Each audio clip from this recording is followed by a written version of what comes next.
रानिया के आंसुओं को कराची पहुंचते ही बह निकलने का रास्ता मिल गया।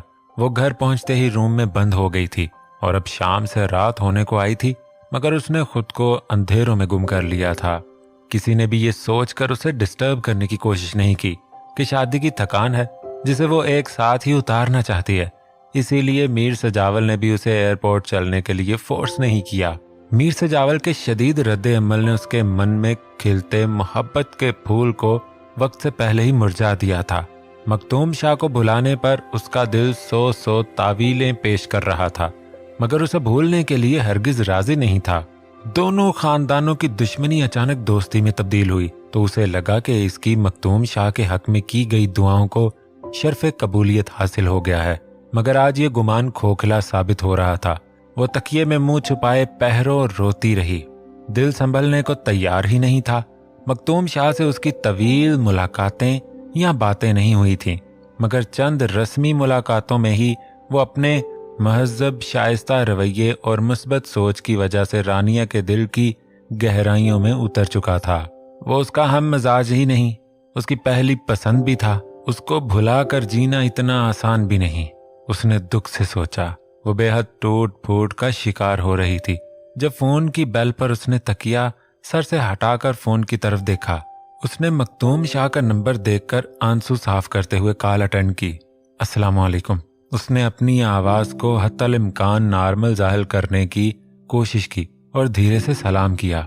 वालेकुम अस्सलाम, कैसी हो? शादी अटेंड कर ली? मुझे मिस भी किया या नहीं? वो खुशगवार मूड में था। ठीक हूँ, आप कैसे हैं?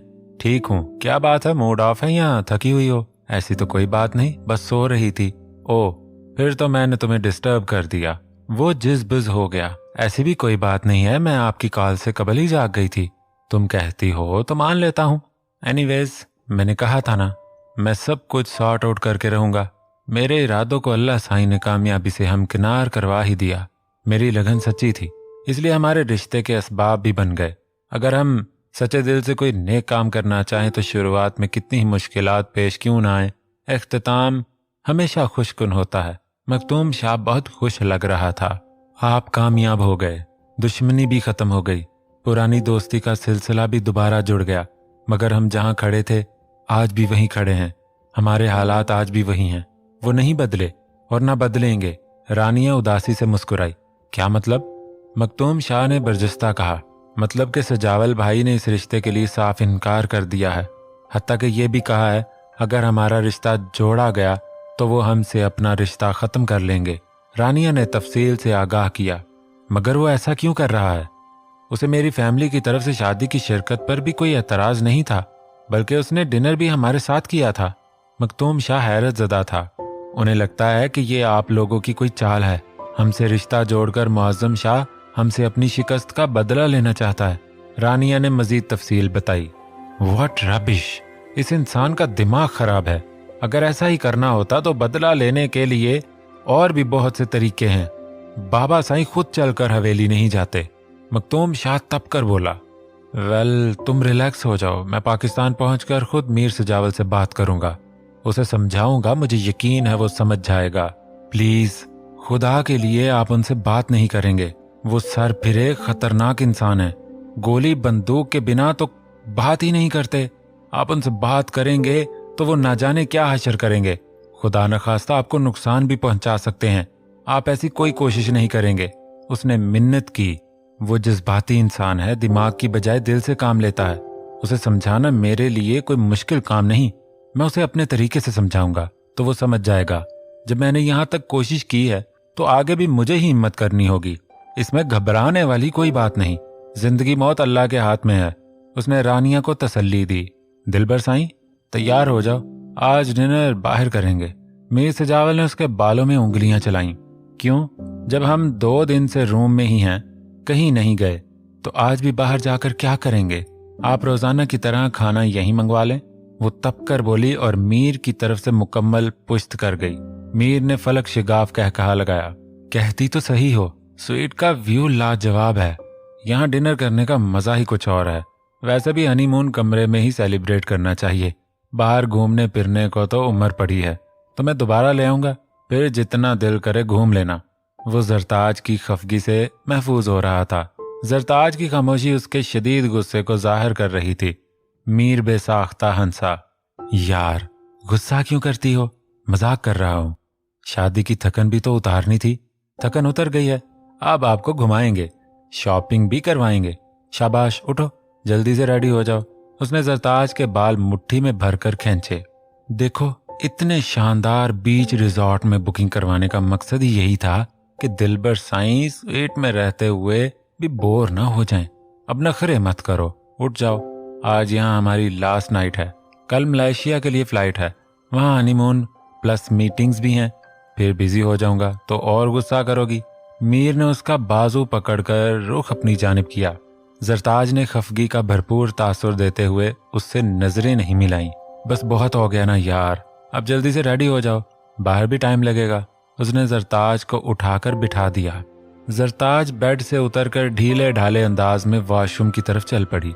वो शावर लेने के बाद वाइट शिफॉन के नफीस सूट में बलबूस किसी भी किस्म के मेकअप से पाक चेहरा लिए बाहर निकली। वो आईने के सामने खड़ी अपने दराज बालों को सुलझा रही थी। मीर सजावल ब्रेड ग्राउंड से टेक लगाए स्मोकिंग कर रहा था। बेखुदी के आलम में उसे देखता रहा, यहाँ तक कि सिगरेट उसकी उंगलियों तक जा पहुंचा। उसने चौंक कर सिगरेट एशट्रे में मसला, फिर चल कर आया और उसके गिर्द अपने बालों से भरपूर बाजू हमायल कर लिए। आईने में दोनों का अक्स एक साथ बहुत खूबसूरत लग रहा था। दिलबर साईं, आपको नहीं लगता कि हम दोनों सिर्फ एक दूसरे के लिए ही बने थे? उसने ड्रेसिंग टेबल पर रखे गुलदान में से फ्लावर निकाला और फिर फ्लावर से जरताज के रुखसार पर लकीर खींचकर उसकी भीगी जुल्फों में अटका दिया। जरताज ने पलकें उठाकर मुस्कुराती नजरों से उसके दमकते चेहरे को देखा। आई लव यू, वो बहकने लगा था। जरताज के गुलाबी चेहरे पर मुस्कुराहट फैल गई। I love you too, more than you. अब आप लेट मत करें, मुझे बहुत भूख लग रही है। वो मीर को धकेलते हुए बोली। यार दिल पर प्लीज, मेरी महबूबा ही रहो, खौफनाक बीवी मत बनो। तुम तो बाकायदा मुझे पीटने लगी हो और मैं मजलूम सा शौहर तुम्हारा हर जुल्म सहने का आदी होता जा रहा हूँ। ऐसे धक्का दे रही हो जैसे हमारी शादी को 15-20 साल हो गए हैं। आपको वक्त बे वक्त ये दौरे पड़ेंगे तो मैं यही करूंगी। जरताज ने उसके बाजू पर चुटकी भरी। Dilbar Sai, it's our honeymoon trip. ये धक्के मुक्के आपको जेब नहीं देते। वो बाजू सहलाता हुआ बेइंतहा चहक रहा था। जरताज उसके शीरी लहजे पर खिलखिलाकर हंस पड़ी। मीर साईं, आपने सारी डिशेस चाइनीज ही मंगवाई हैं। पहले तो आपको चाइनीज बिल्कुल पसंद नहीं था। जरताज फ्लाइंग सॉसर में फोक फंसा कर बोली। पहले वाकई अच्छा नहीं लगता था, मगर अब शौक से खाने लगा हूँ। जो मेरे दिलबर साईं की पसंद वो मेरी पसंद। मीर ने कंधे उचकाए। जरताज मुस्कुराकर प्लेट पर झुक गई। मीर ने फ्राइड राइस का पहला स्पून उसकी तरफ बढ़ाया। क्या कर रहे हैं, सब लोग देखेंगे। जरताज झिझकते हुए बोली। सो व्हाट, देखने दो, मीर सजावल ने लापरवाही से कहा और उसे अपने हाथों से खिलाने लगा। वो जब से हनीमून पर आए थे, मीर उसे अपने हाथों से ही खिलाता था। ये पाकिस्तान नहीं है। अगर पाकिस्तान भी होता मैं तब भी इसी तरह तुम्हें अपने हाथों से खिलाता। घर में तो मजबूरी है, सबकी मौजूदगी का लिहाज करना होता है, मगर बाहर अपनी बीवी को खाना खिलाने में मुझे कोई शर्म महसूस नहीं हो सकती। वो संजीदगी से बोला। जरताज निसार होती नजरों से उसे देख रही थी। इन 2 दिनों में वो मीर की ज्यादतियां तकरीबन भूल चुकी थी। मीर सजावल ने उसे अपनी दीवानगी के सामने कुछ भी याद रखने का मौका ही नहीं दिया था। डिनर से फ्री होने के बाद मीर ने ड्राइवर को माल ले जाने का कहा था। मैं इतने सारे शूज, सैंडल और पर्सेस का क्या करूंगी? अभी तो शादी का भी सारा सामान पैक्ड पड़ा है। जरताज थक कर बोली। दिलबर, यहाँ के पर्सेस और फुटवेयर ही कमाल होते हैं। बाकी इंडियन ड्रेसेस के अलावा कपड़ों की वैरायटी ऐसी नहीं होती कि जो तुम यूज कर सको। न मैं तुम्हें ऐसी ड्रेसिंग करने दूंगा, तो फिर कुछ तो लेना है ना। मीर ने यहाँ वहां नजरें दौड़ाई। बस फिर इतना कुछ तो लिया है ना, अब वापस चलते हैं। वो बेजारी से बोली। रो क्यों रही हो, अभी चलते हैं। उसने जरताज को बच्चों की तरह पिचकारा। वो देख रही हो कितना खूबसूरत लग रहा है, तुम पर बहुत जचेगा। मीर ने एक ड्रेस की तरफ इशारा किया। ये मैं नहीं पहनूंगी। जरताज ने कानों को हाथ लगाए। मेरे लिए जरूर पहनोगी। वो ब्लैक और गोल्डन कंट्रास्ट का वेस्टर्न टॉप था, जिसके साथ तंग जीन्स थी मीर ने पेमेंट की और जरताज का हाथ थामे शॉप से निकल आया। मीर साईं, मैं नहीं पहनूंगी। मैं ये कैसे पहन सकती हूँ? मैंने जिंदगी में कभी जीन्स नहीं पहनी है। जरताज पूरे रास्ते नहीं नहीं की रट लगाती रही, मगर रूम में पहुंचते ही मीर सजावल ने बैग उसके हाथ में थमाकर जबरदस्ती वॉशरूम में धकेला। जरताज ने झिझकते हुए बैग से ड्रेस निकालकर गहरी सांस खींची। दिलबर साईं, अब बाहर भी निकलो, मुझे दिखाओगी भी सही या मैं ऐसे ही सो जाऊं? मीर ने बुलंद आवाज में कहा। चंद लम्हों बाद जरताज घबराई हुई सी वॉशरूम से निकली। मीर सोफे पर बुरा जमान अपने पसंदीदा मशरूब से लुत्फानंदोज हो रहा था।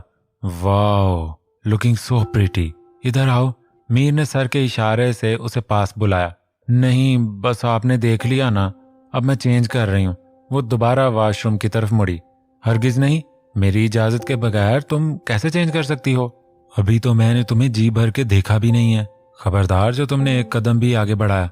मीर उसे वार्निंग देता हुआ मजबूत कदम उठाता उस तक पहुंचा। मीर साईं, मुझे जीन्स में उलझन हो रही है। उसने मुंह बसोरा। पूरी जिंदगी पहनने के लिए नहीं बोला, कुछ देर मेरा दिल बहलाने के लिए बर्दाश्त नहीं कर सकती।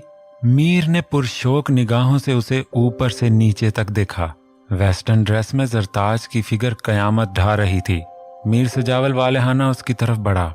उसने जरताज को शानों से थाम कर खुद में समो लिया। मीर सजावल दीवाना वार अपनी चाहतें उस पर निछावर कर रहा था। जरताज के तमाम गिले शिकवे अपने महबूब शौहर की वारफ्तगी पर मोम बनकर पिघलने लगे। चाहे जाने का एहसास हर मनफी सोच पर हावी हो गया था। वो सब कुछ फरामोश किए उन पुरकैफ लम्हात को यादों के सेप में कैद कर रही थी। मीर साईं, गुस्ताखी माफ, मगर आपसे बहुत जरूरी काम था, इसलिए फोन किया है। करीम झिझकते हुए बोला। खैरियत, ऐसा क्या काम पड़ गया? गांव में कोई गड़बड़ तो नहीं हो गई? मीर सब्तीन यकदम परेशान हो गया। वो पिछले 10-12 दिन से शहर में ही था। नहीं सरकार, वो बात दरअसल ये है कि मेरी अम्मा की तबीयत बहुत खराब हो गई है। वो हॉस्पिटल में हैं। करीम ने तहमीद बांधी। अच्छा, तो पैसों की जरूरत है? तुम फिक्र मत करो, मैं चाचा साईं को कह देता हूँ। तुम उनसे जाकर मिलो, बल्कि तुम्हें मुझे कॉल करने की जरूरत ही नहीं थी। चाचा साईं किसी भी मदद करने से हाथ नहीं रोकते, इसका इल्म तो तुम्हें भी होगा। मीर सब्तीन इजी चेयर पर झूलते हुए बोला।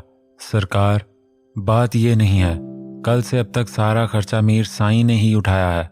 फिर क्या बात है? मीर सब्तीन ने संजीदगी से कहा। अम्मा बड़े मीर साईं या आपसे फिलफौर मिलना चाहती हैं। कहती हैं उन्हें आपसे कोई जरूरी बात करनी है, जो वो सिर्फ आपको या बड़े मीर साईं को ही बताएंगी। साईं मेहरबानी करें, जल्दी यहाँ पहुंच जाएं। डॉक्टर ने कहा है वक्त बहुत कम है और अम्मा आपसे मिलने पर बजिद हैं। वो कहती हैं आपसे मिले बगैर दुनिया से चली गईं तो रब को क्या मुंह दिखाएंगी। ओके, रात बहुत हो गई है, मैं सुबह होते ही गाँव के लिए निकलता हूँ। तुम परेशान मत हो, मैं पहुंच जाऊंगा। मीर सब्तीन ने उसे तसल्ली दी। मीर साईं, एक अर्ज और है। वो गुगियाया। हाँ कहो। अम्मा ने कहा है आपके हॉस्पिटल मिलने आने की खबर हवेली में किसी को न लगे, इस बात का खास ख्याल रखिएगा। हाँ। मीर ने हुंकारा भर के कॉल काट दी। वो हैरत ज़दा था कि ऐसी क्या बात है जो जहां आरा मरते वक्त सिर्फ इनको बताना चाहती है और इतनी राजदारी बरत रही है। सोच को कोई सिरा ही नहीं मिल रहा था। उसने सर झटक कर कल होने वाली मीटिंग्स को कैंसिल करने के लिए अपने पीए को कॉल मिलाई।